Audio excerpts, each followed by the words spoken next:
Mansfield Park by Jane Austen. Chapter 1. About 30 years ago, Miss Maria Ward of Huntingdon, with only £7,000, had the good luck to captivate Sir Thomas Bertram of Mansfield Park in the county of Northampton, and to be thereby raised to the rank of a baronet's lady, with all the comforts and consequences of an handsome house and large income.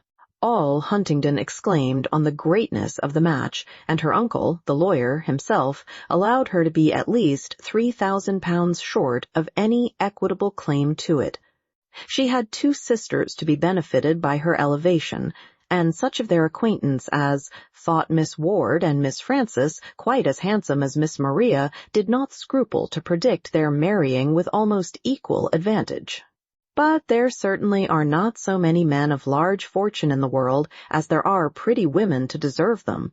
Miss Ward, at the end of half a dozen years, found herself obliged to be attached to the Reverend Mr. Norris, a friend of her brother-in-law with scarcely any private fortune, and Miss Frances fared yet worse.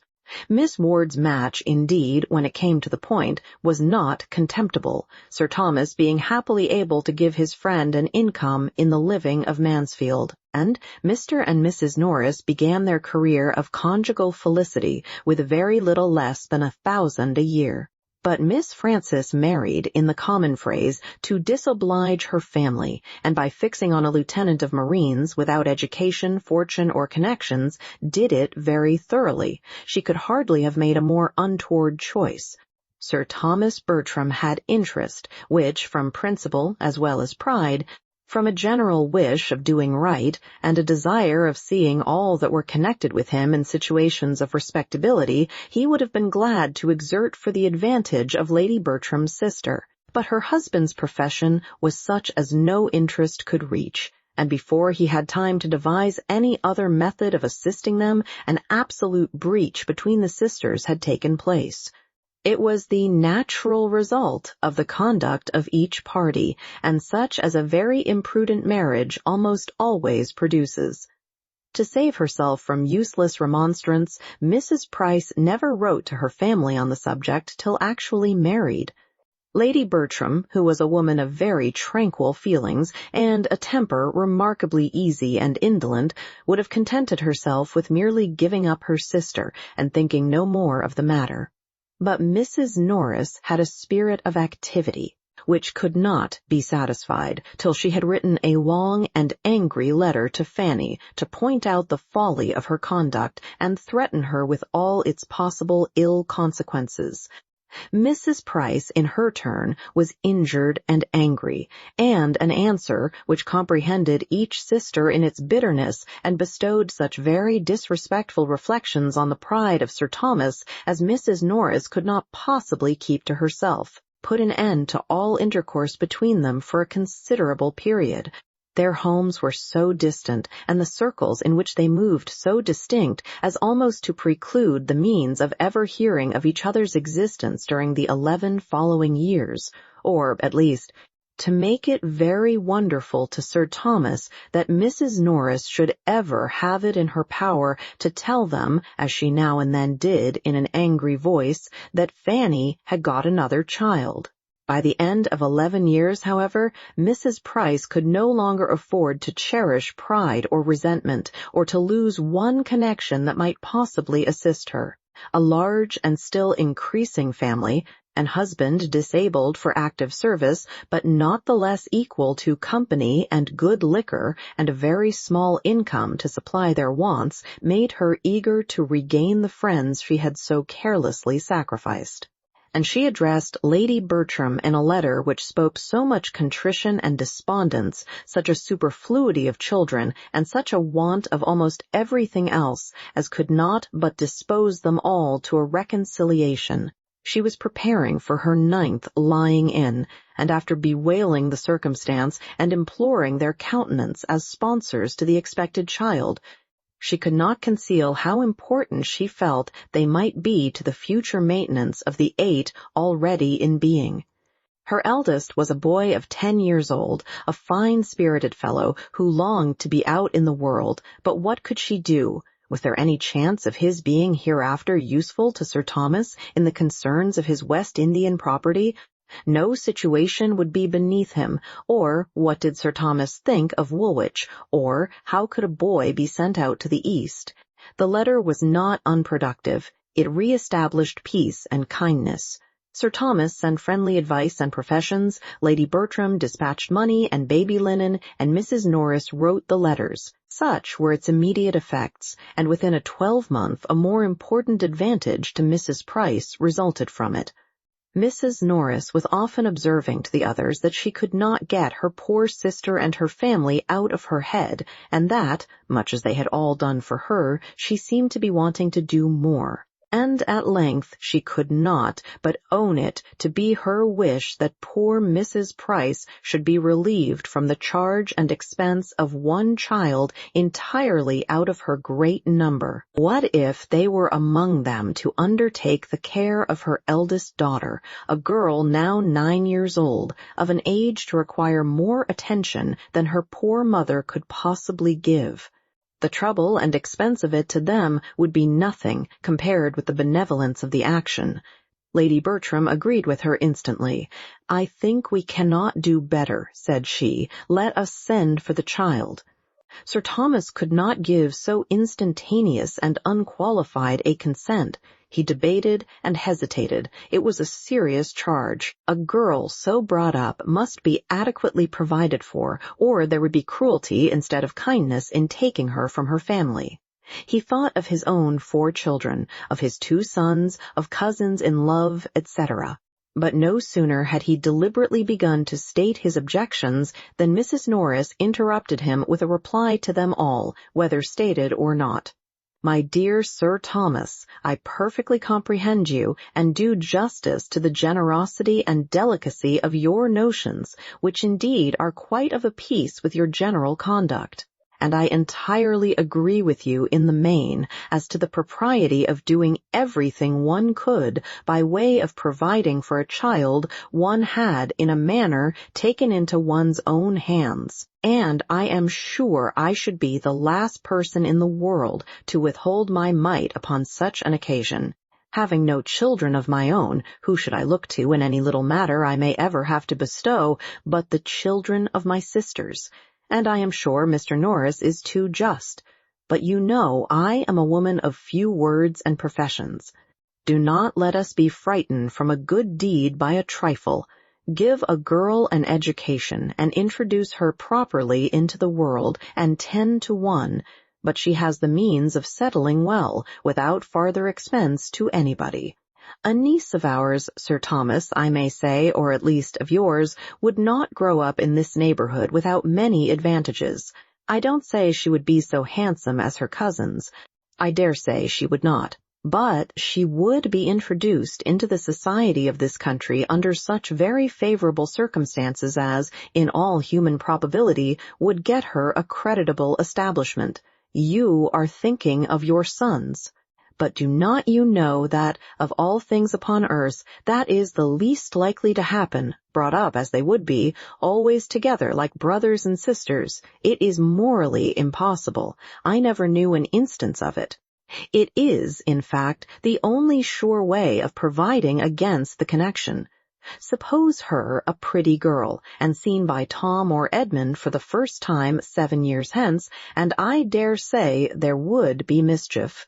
The very idea of her having been suffered to grow up at a distance from us all in poverty and neglect would be enough to make either of the dear, sweet-tempered boys in love with her.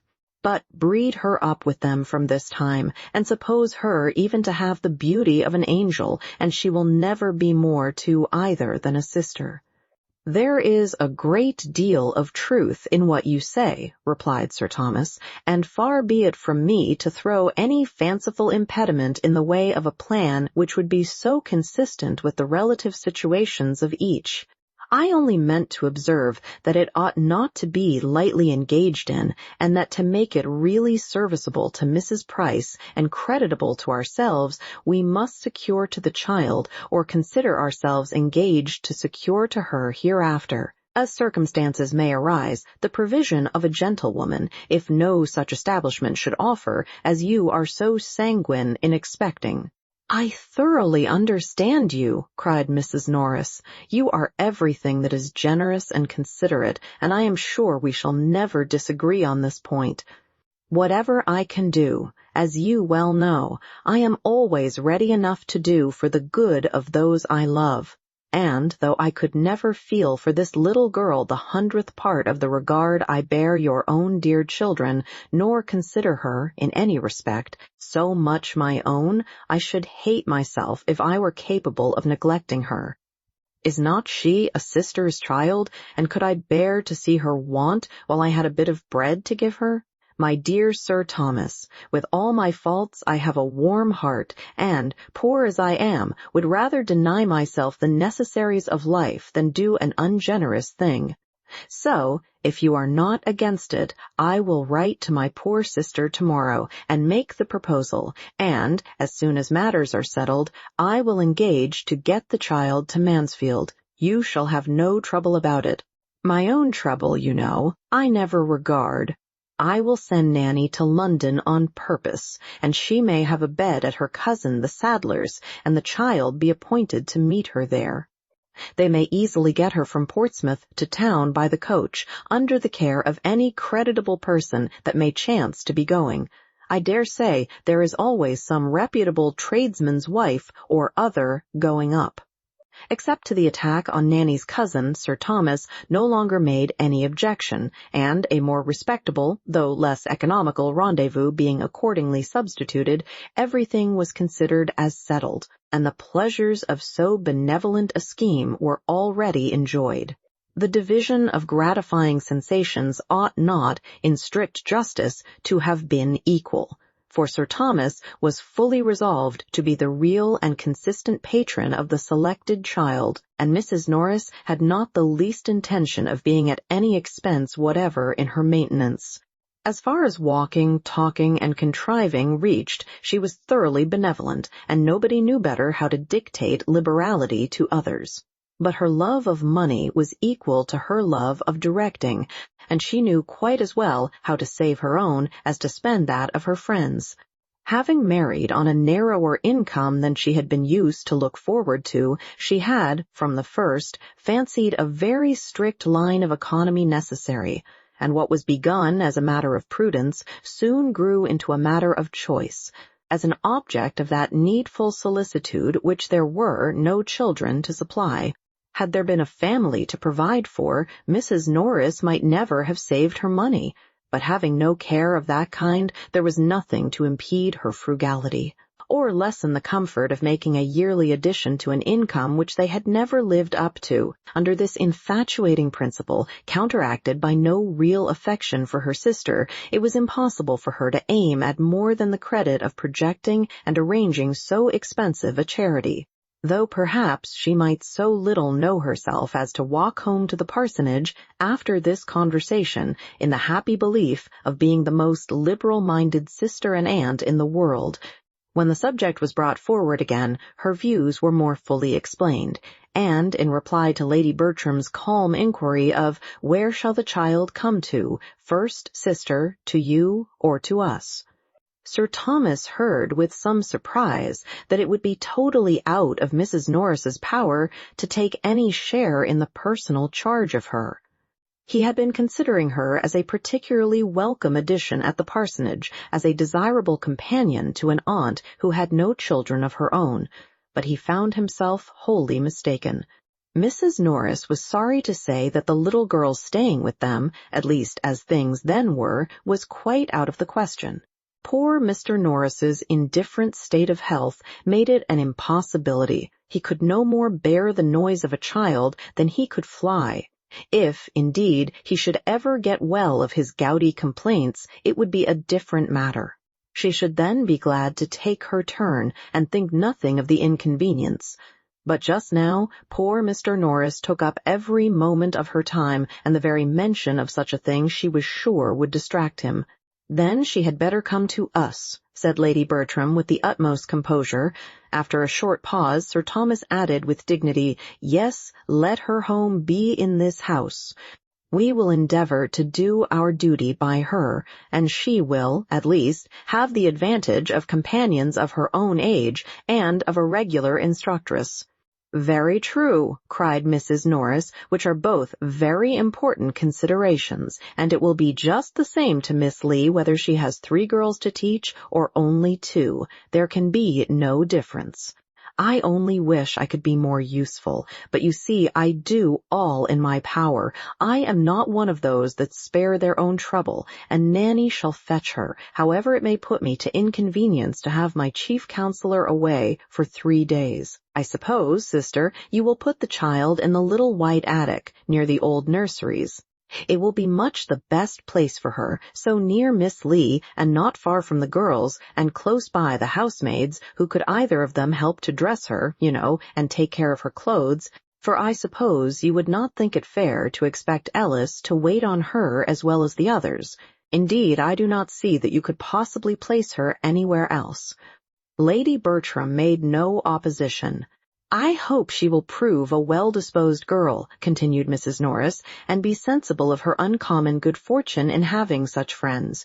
"Should her disposition be really bad," said Sir Thomas, "we must not, for our own children's sake, continue her in the family. But there is no reason to expect so great an evil. We shall probably see much to wish altered in her, and must prepare ourselves for gross ignorance, some meanness of opinions, and very distressing vulgarity of manner. But these are not incurable faults, nor, I trust, can they be dangerous for her associates? Had my daughters been younger than herself, I should have considered the introduction of such a companion as a matter of very serious moment, but, as it is, I hope there can be nothing to fear for them, and everything to hope for her. From the association. "That is exactly what I think," cried Mrs. Norris, "and what I was saying to my husband this morning." "It will be an education for the child," said I, "only being with her cousins. If Miss Lee taught her nothing, she would learn to be good and clever from them." "I hope she will not tease my poor pug," said Lady Bertram. "I have but just got Julia to leave it alone." "There will be some difficulty in our way, Mrs. Norris," observed Sir Thomas, "as to the distinction proper to be made between the girls as they grow up, how to preserve in the minds of my daughters the consciousness of what they are, without making them think too lowly of their cousin, and how, without depressing her spirits too far, to make her remember that she is not a Miss Bertram. I should wish to see them very good friends, and would on no account authorize in my girls the smallest degree of arrogance towards their relation, but still they cannot be equals. Their rank, fortune, rights, and expectations will always be different. It is a point of great delicacy, and you must assist us in our endeavors to choose exactly the right line of conduct." Mrs. Norris was quite at his service, and though she perfectly agreed with him as to its being a most difficult thing, encouraged him to hope that between them it would be easily managed.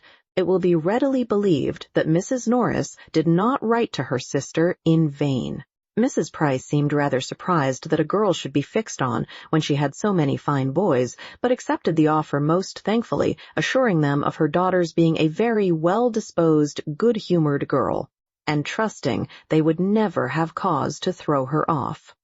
She spoke of her farther as somewhat delicate and puny, but was sanguine in the hope of her being materially better for change of air. Poor woman! She probably thought change of air might agree with many of her children. Chapter 2.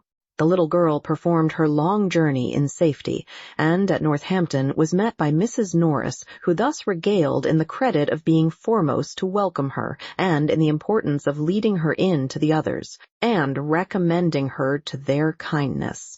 Fanny Price was at this time just 10 years old, and though there might not be much in her first appearance to captivate, there was, at least, nothing to disgust her relations.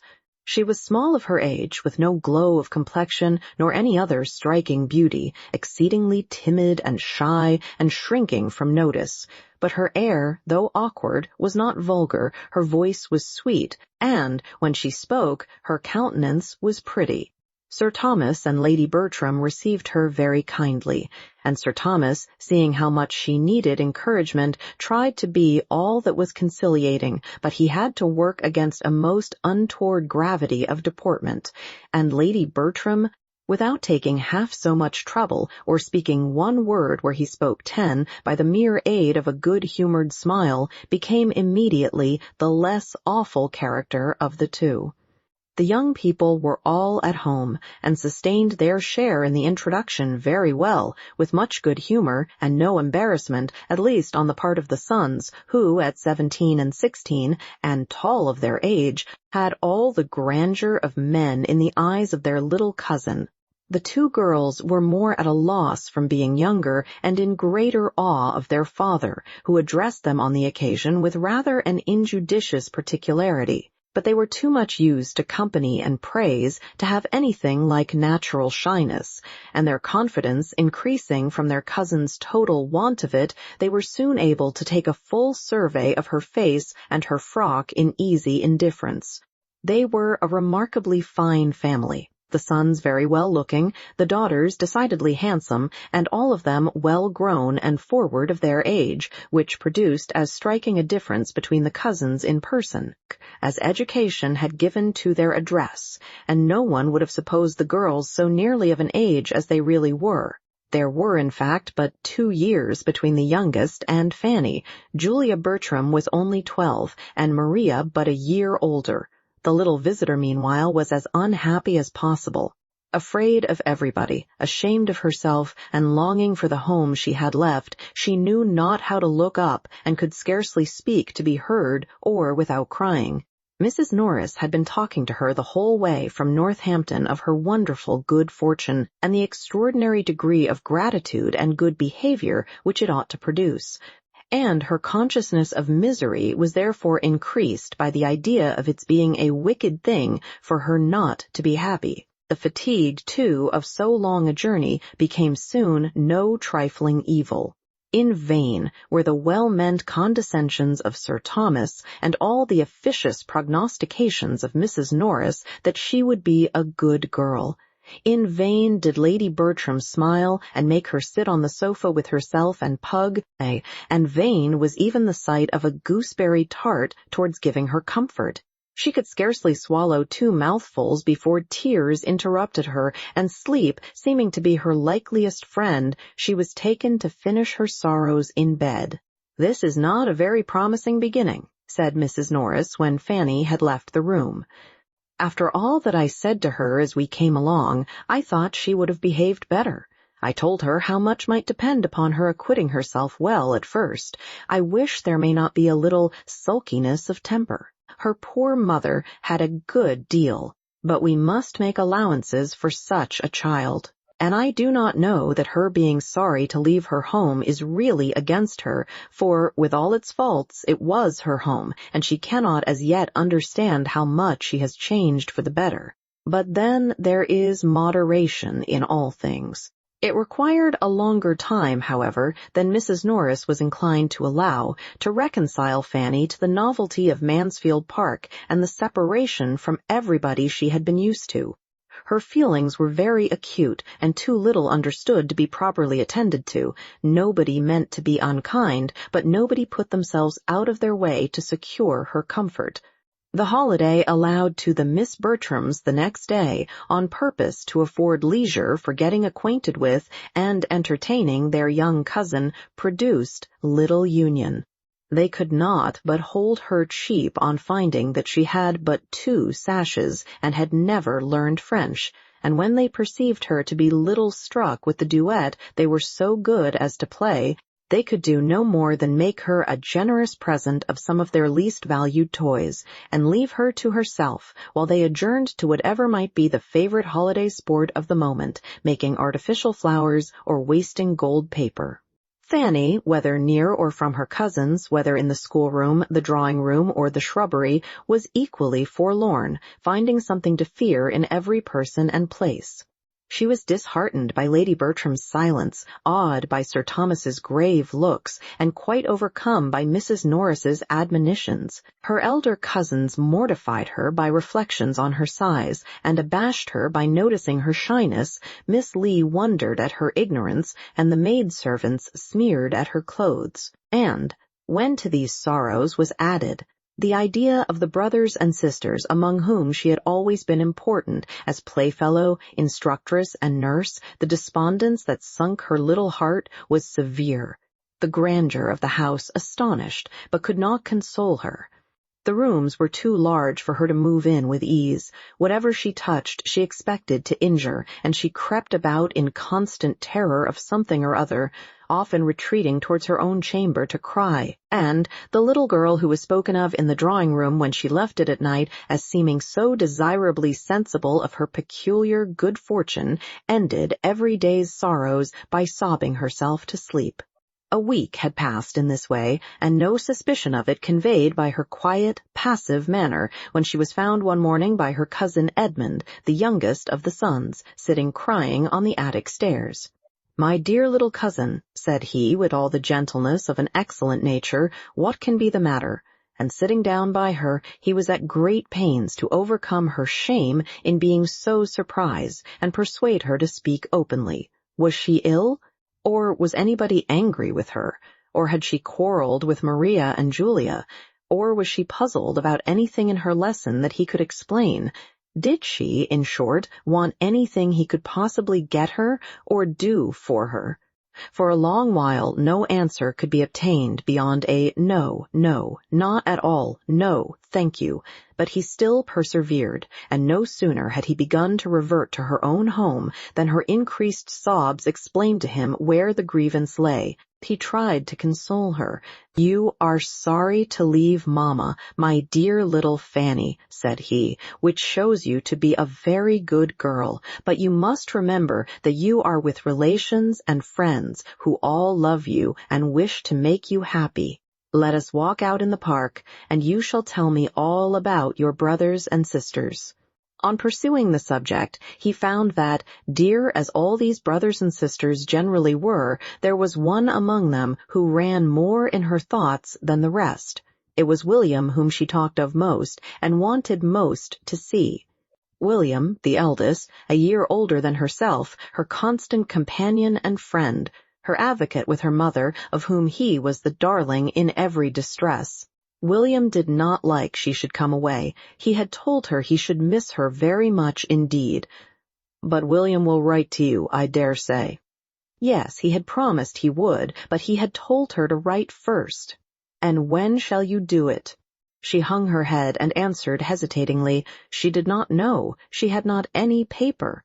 "If that be all your difficulty, I will furnish you with paper and every other material, and you may write your letter whenever you choose. Would it make you happy to write to William?" "Yes, very." "Then let it be done now. Come with me into the breakfast-room. We shall find everything there, and be sure of having the room to ourselves." "But, cousin, will it go to the post?"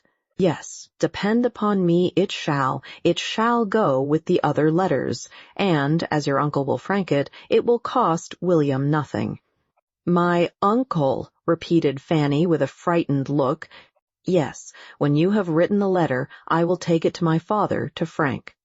Fanny thought it a bold measure, but offered no further resistance, and they went together into the breakfast-room, where Edmund prepared her paper and ruled her lines with all the good will that her brother could himself have felt, and probably with somewhat more exactness.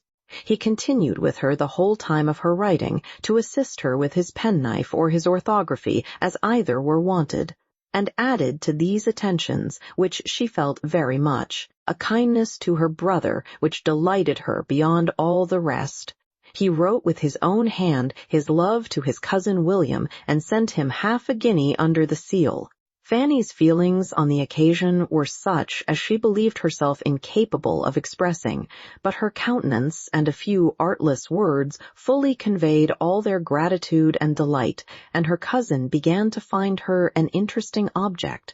He talked to her more, and, from all that she said, was convinced of her having an affectionate heart and a strong desire of doing right, and he could perceive her to be farther entitled to attention by great sensibility of her situation, and great timidity. He had never knowingly given her pain, but he now felt that she required more positive kindness, and with that view endeavored, in the first place, to lessen her fears of them all, and gave her especially a great deal of good advice as to playing with Maria and Julia and being as merry as possible.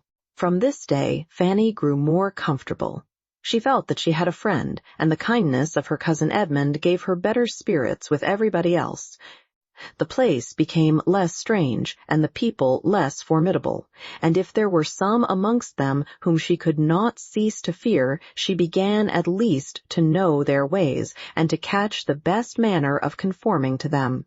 The little rusticities and awkwardnesses which had at first made grievous inroads on the tranquillity of all, and not least of herself, necessarily wore away, and she was no longer materially afraid to appear before her uncle, nor did her Aunt Norris's voice make her start very much. To her cousins she became occasionally an acceptable companion, though unworthy, from inferiority of age and strength, to be their constant associate. Their pleasures and schemes were sometimes of a nature to make a third very useful, especially when that third was of an obliging, yielding temper. And they could not but own, when their aunt inquired into her faults, or their brother Edmund urged her claims to their kindness, that Fanny was good-natured enough. Edmund was uniformly kind himself, and she had nothing worse to endure on the part of Tom than that sort of merriment which a young man of 17 will always think fair with a child of 10. He was just entering into life, full of spirits, and with all the liberal dispositions of an eldest son who feels born only for expense and enjoyment. His kindness to his little cousin was consistent with his situation and rights. He made her some very pretty presents and laughed at her. As her appearance and spirits improved, Sir Thomas and Mrs. Norris thought with greater satisfaction of their benevolent plan, and it was pretty soon decided between them that, though far from clever, she showed a tractable disposition, and seemed likely to give them little trouble. A mean opinion of her abilities was not confined to them. Fanny could read, work, and write, but she had been taught nothing more, and as her cousins found her ignorant of many things with which they had been long familiar, they thought her prodigiously stupid, and for the first 2 or 3 weeks were continually bringing some fresh report of it into the drawing-room. "Dear mamma, only think, my cousin cannot put the map of Europe together, or my cousin cannot tell the principal rivers in Russia, or she never heard of Asia Minor, or she does not know the difference between watercolors and crayons. How strange! Did you ever hear anything so stupid?" "My dear," their considerate aunt would reply, "it is very bad, but you must not expect everybody to be as forward and quick at learning as yourself." "But, aunt, she is really so very ignorant. Do you know," we asked her last night which way she would go to get to Ireland, and she said she should cross to the Isle of Wight. She thinks of nothing but the Isle of Wight, and she calls it the island, as if there were no other island in the world. I am sure I should have been ashamed of myself if I had not known better long before I was so old as she is. I cannot remember the time when I did not know a great deal that she has not the least notion of yet. How long ago it is, aunt, since we used to repeat the chronological order of the kings of England with the dates of their accession and most of the principal events of their reigns." "Yes," added the other, "and of the Roman emperors as low as Severus, besides a great deal of the heathen mythology and all the metals, semi-metals, planets, and distinguished philosophers." "Very true indeed, my dears, but you are blessed with wonderful memories, and your poor cousin has probably none at all." There is a vast deal of difference in memories, as well as in everything else, and therefore you must make allowance for your cousin and pity her deficiency.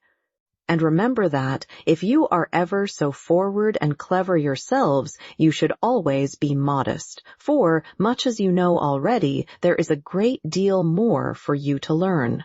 Yes, I know there is, till I am 17, but I must tell you another thing of Fanny so odd and so stupid. Do you know, she says she does not want to learn either music or drawing.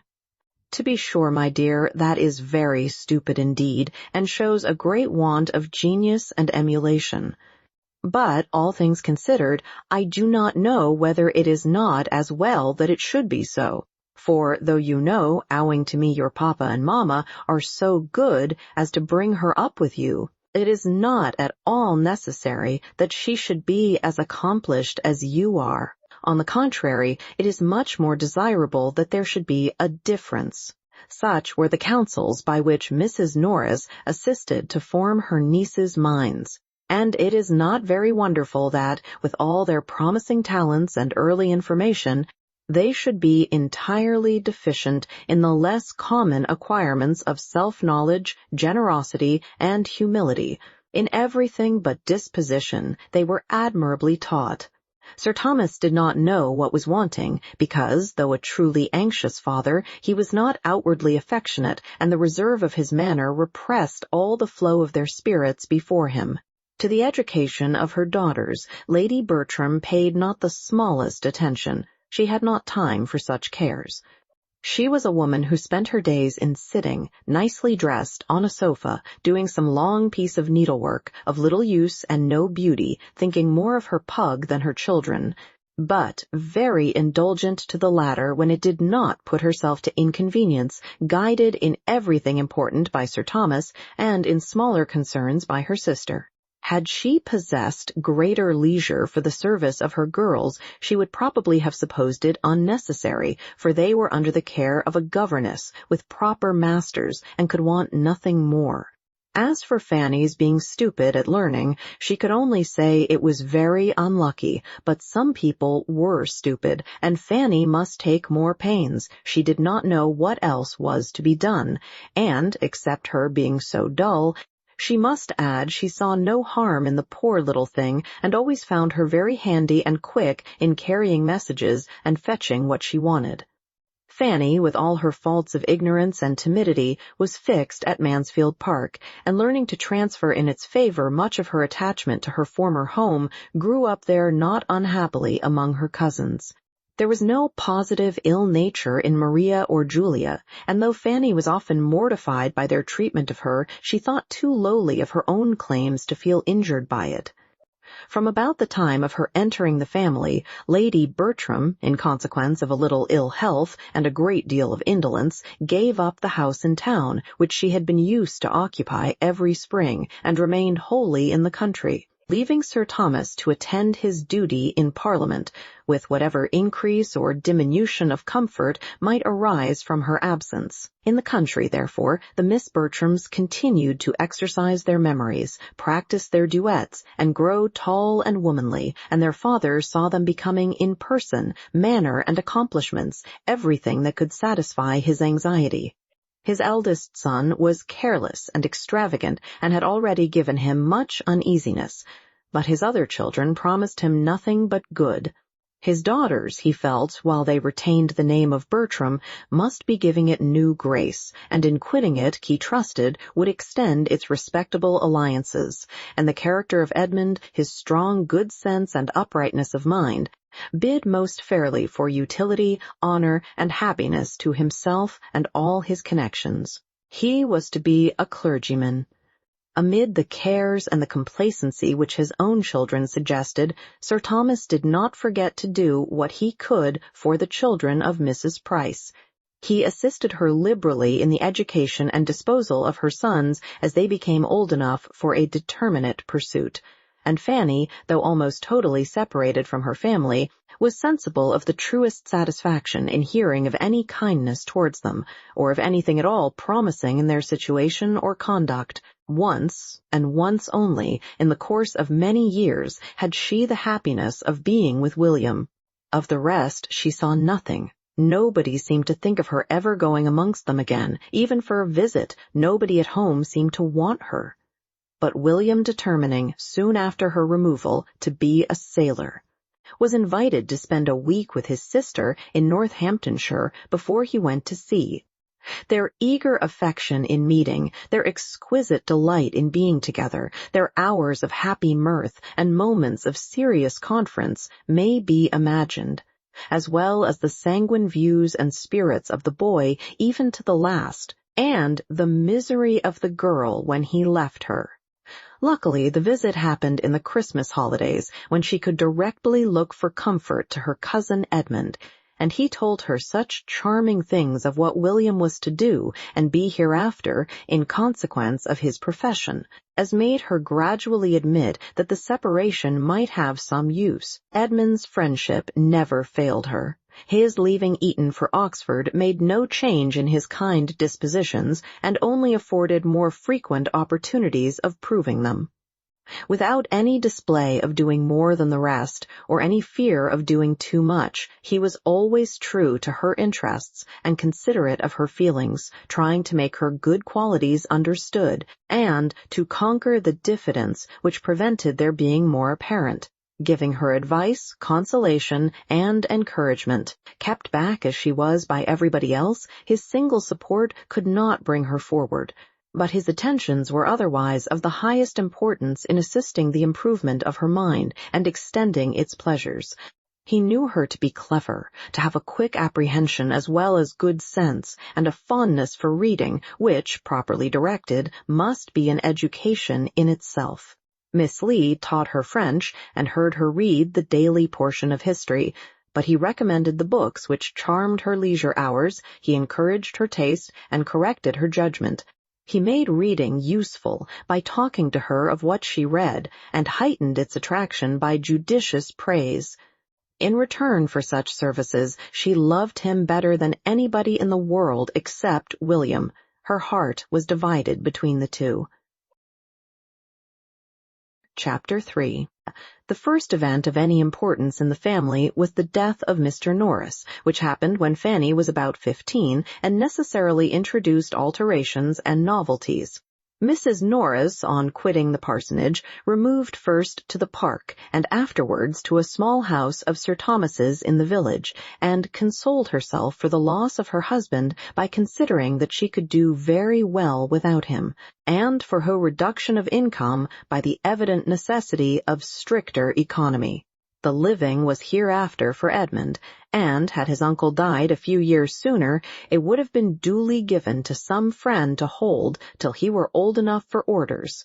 But Tom's extravagance had, previous to that event, been so great as to render a different disposal of the next presentation necessary, and the younger brother must help to pay for the pleasures of the elder.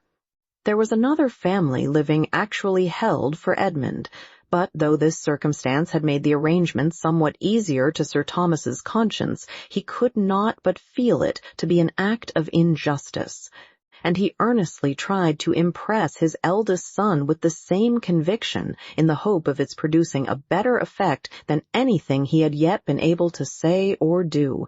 "I blush for you, Tom," said he, in his most dignified manner. "I blush for the expedient which I am driven on, and I trust I may pity your feelings as a brother on the occasion. You have robbed Edmund for 10, 20, 30 years, perhaps for life, of more than half the income which ought to be his.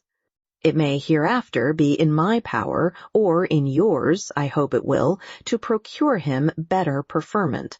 But it must not be forgotten that no benefit of that sort would have been beyond his natural claims on us, and that nothing can, in fact, be an equivalent for the certain advantage which he is now obliged to forego through the urgency of your debts." Tom listened with some shame and some sorrow, but escaping as quickly as possible, could soon with cheerful selfishness reflect, firstly, that he had not been half so much in debt as some of his friends, Secondly, that his father had made a most tiresome piece of work of it, and, thirdly, that the future incumbent, whoever he might be, would, in all probability, die very soon. On Mr. Norris's death, the presentation became the right of a Dr. Grant, who came consequently to reside at Mansfield, and, on proving to be a hardy man of 45, seemed likely to disappoint Mr. Bertram's calculations. But no. He was a short-necked, apoplectic sort of fellow and, plied well with good things, would soon pop off. He had a wife about 15 years his junior, but no children, and they entered the neighborhood with the usual fair report of being very respectable, agreeable people. The time was now come when Sir Thomas expected his sister-in-law to claim her share in their niece, the change in Mrs. Norris's situation, and the improvement in Fanny's age, seeming not merely to do away any former objection to their living together, but even to give it the most decided eligibility, and as his own circumstances were rendered less fair than heretofore by some recent losses on his West India estate, in addition to his eldest son's extravagance, it became not undesirable to himself to be relieved from the expense of her support and the obligation of her future provision. In the fullness of his belief that such a thing must be, he mentioned its probability to his wife, and the first time of the subject's occurring to her again happening to be when Fanny was present, she calmly observed to her, "So, Fanny, you are going to leave us, and live with my sister. How shall you like it?" Fanny was too much surprised to do more than repeat her aunt's words. "Going to leave you?" "Yes, my dear. Why should you be astonished? You have been 5 years with us, and my sister always meant to take you when Mr. Norris died, but you must come up and tack on my patterns all the same." The news was as disagreeable to Fanny as it had been unexpected. She had never received kindness from her Aunt Norris and could not love her. "I shall be very sorry to go away," said she, with a faltering voice. "Yes, I dare say you will. That's natural enough. I suppose you have had as little to vex you since you came into this house as any creature in the world." "I hope I am not ungrateful, Aunt," said Fanny modestly. "No, my dear, I hope not. I have always found you a very good girl." "And am I never to live here again?" "Never, my dear, but you are sure of a comfortable home. It can make very little difference to you whether you are in one house or the other." Fanny left the room with a very sorrowful heart. She could not feel the difference to be so small. She could not think of living with her aunt with anything like satisfaction. As soon as she met with Edmund, she told him her distress. "Cousin," said she, "something is going to happen which I do not like at all, and though you have often persuaded me into being reconciled to things that I disliked at first, you will not be able to do it now. I am going to live entirely with my Aunt Norris." "Indeed?" "Yes. My Aunt Bertram has just told me so. It is quite settled. I am to leave Mansfield Park and go to the White House, I suppose, as soon as she is removed there." "Well, Fanny, and if the plan were not unpleasant to you, I should call it an excellent one." "Oh, cousin!" "It has everything else in its favor. My aunt is acting like a sensible woman in wishing for you. She is choosing a friend and companion exactly where she ought, and I am glad her love of money does not interfere. You will be what you ought to be to her. I hope it does not distress you very much, Fanny." "Indeed it does. I cannot like it. I love this house and everything in it. I shall love nothing there. You know how uncomfortable I feel with her." "I can say nothing for her manner to you as a child, but it was the same with us all, or nearly so. She never knew how to be pleasant to children. But you are now of an age to be treated better. I think she is behaving better already, and when you are her only companion, you must be important to her." "I can never be important to anyone." "What is to prevent you?" "Everything. My situation, my foolishness and awkwardness." "As to your foolishness and awkwardness, my dear Fanny, believe me, you never have a shadow of either, but in using the words so improperly, there is no reason in the world why you should not be important where you are known. You have good sense and a sweet temper, and I am sure you have a grateful heart that could never receive kindness without wishing to return it. I do not know any better qualifications for a friend and companion." "You are too kind," said Fanny, coloring at such praise. "How shall I ever thank you as I ought for thinking so well of me? Oh, cousin, if I am to go away, I shall remember your goodness to the last moment of my life." "Why, indeed, Fanny, I should hope to be remembered at such a distance as the White House. You speak as if you were going 200 miles off instead of only across the park. But you will belong to us almost as much as ever. The two families will be meeting every day in the year. The only difference will be that, living with your aunt, you will necessarily be brought forward as you ought to be. Here there are too many whom you can hide behind, but with her you will be forced to speak for yourself." "Oh, do not say so." "I must say it, and say it with pleasure. Mrs. Norris is much better fitted than my mother for having the charge of you now. She is of a temper to do a great deal for anybody she really interests herself about, and she will force you to do justice to your natural powers." Fanny sighed and said, "I cannot see things as you do, but I ought to believe you to be right rather than myself, and I am very much obliged to you for trying to reconcile me to what must be. If I could suppose my aunt really to care for me, it would be delightful to feel myself of consequence to anybody. Here, I know, I am of none, and yet I love the place so well. The place, Fanny, is what you will not quit, though you quit the house. You will have as free a command of the park and gardens as ever. Even your constant little heart need not take fright at such a nominal change. You will have the same walks to frequent, the same library to choose from, the same people to look at, the same horse to ride." "Very true. Yes, dear old gray pony. Ah, cousin, when I remember how much I used to dread riding, what terrors it gave me to hear it talked of as likely to do me good. Oh, how I have trembled at my uncle's opening his lips if horses were talked of, and then think of the kind pains you took to reason and persuade me out of my fears, and convince me that I should like it after a little while, and feel how right you proved to be. I am inclined to hope you may always prophesy as well.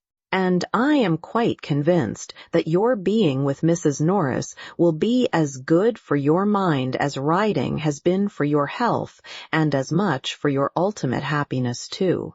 So ended their discourse, which, for any very appropriate service it could render, Fanny might as well have been spared, for Mrs. Norris had not the smallest intention of taking her.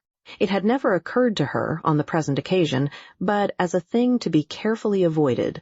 To prevent its being expected, she had fixed on the smallest habitation which could rank as genteel among the buildings of Mansfield parish, the White House being only just large enough to receive herself and her servants, and allow a spare room for a friend, of which she made a very particular point. The spare rooms at the parsonage had never been wanted, but the absolute necessity of a spare room for a friend was now never forgotten. Not all her precautions, however, could save her from being suspected of something better. Or perhaps her very display of the importance of a spare room might have misled Sir Thomas to suppose it really intended for Fanny. Lady Bertram soon brought the matter to a certainty by carelessly observing to Mrs. Norris, "I think, sister, we need not keep Miss Lee any longer when Fanny goes to live with you." Mrs. Norris almost started. "Live with me, dear Lady Bertram, what do you mean?" "Is she not to live with you? I thought you had settled it with Sir Thomas." "Me, never. I never spoke a syllable about it to Sir Thomas, nor he to me. Fanny live with me. The last thing in the world for me to think of, or for anybody to wish that really knows us both. Good heaven, what could I do with Fanny? Me? A poor, helpless, forlorn widow, unfit for anything, my spirits quite broke down. What could I do with a girl at her time of life? A girl of 15, the very age of all others to need most attention and care, and put the cheerfulest spirits to the test. Sure, Sir Thomas could not seriously expect such a thing. Sir Thomas is too much my friend. Nobody that wishes me well, I am sure, would propose it. How came Sir Thomas to speak to you about it? Indeed, I do not know. I suppose he thought it best. But what did he say? He could not say he wished me to take Fanny. I am sure in his heart he could not wish me to do it. No, he only said he thought it very likely, and I thought so too. We both thought it would be a comfort to you, but if you do not like it, there is no more to be said. She is no encumbrance here. Dear sister, if you consider my unhappy state, how can she be any comfort to me? Here am I, a poor desolate widow, deprived of the best of husbands, my health gone in attending and nursing him, my spirits still worse, all my peace in this world destroyed, with hardly enough to support me in the rank of a gentlewoman, and enable me to live so as not to disgrace the memory of the dear departed. What possible comfort could I have in taking such a charge upon me as Fanny? If I could wish it for my own sake, I would not do so unjust a thing by the poor girl. She is in good hands and sure of doing well. I must struggle through my sorrows and difficulties as I can. Then you will not mind living by yourself quite alone? Lady Bertram, I do not complain. I know I cannot live as I have done, but I must retrench where I can and learn to be a better manager.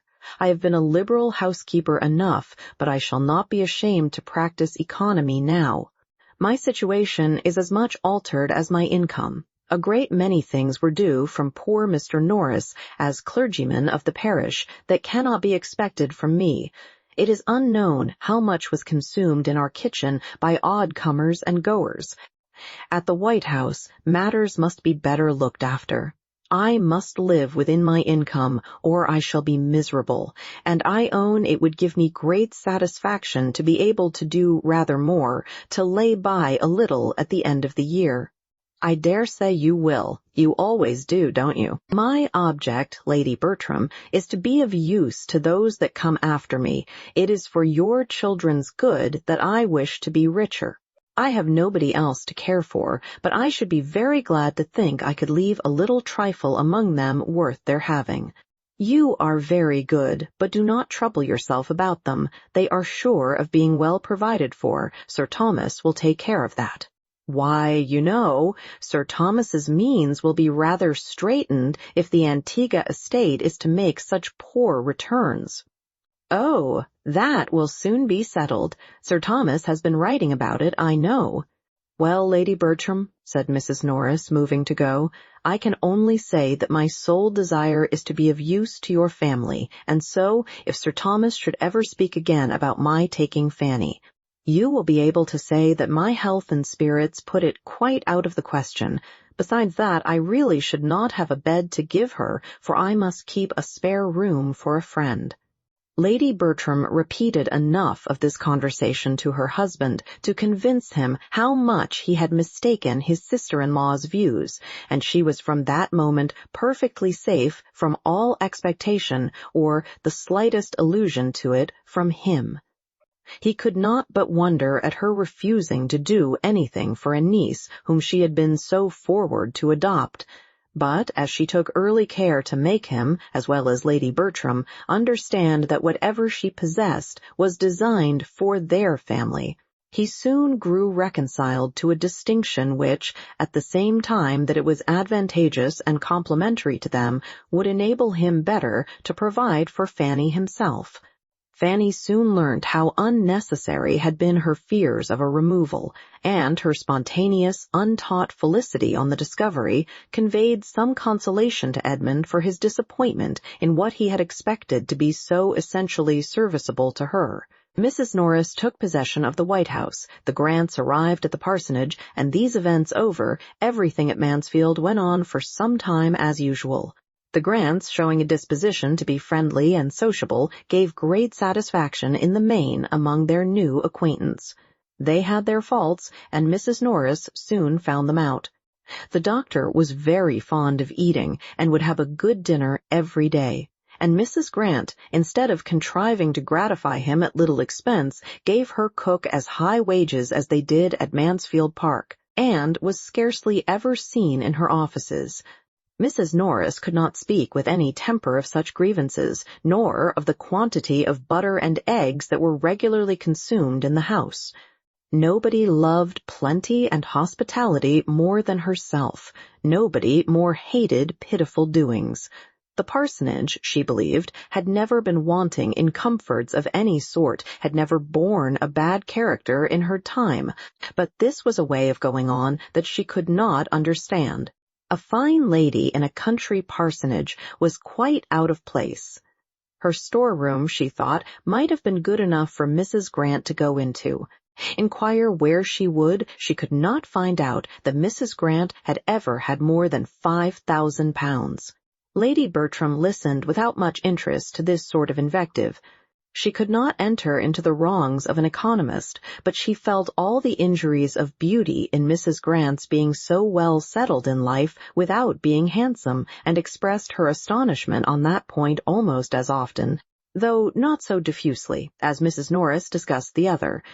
These opinions had been hardly canvassed a year before another event arose of such importance in the family as might fairly claim some place in the thoughts and conversation of the ladies. Sir Thomas found it expedient to go to Antigua himself for the better arrangement of his affairs, and he took his eldest son with him in the hope of detaching him from some bad connections at home. They left England with the probability of being nearly a 12-month absent.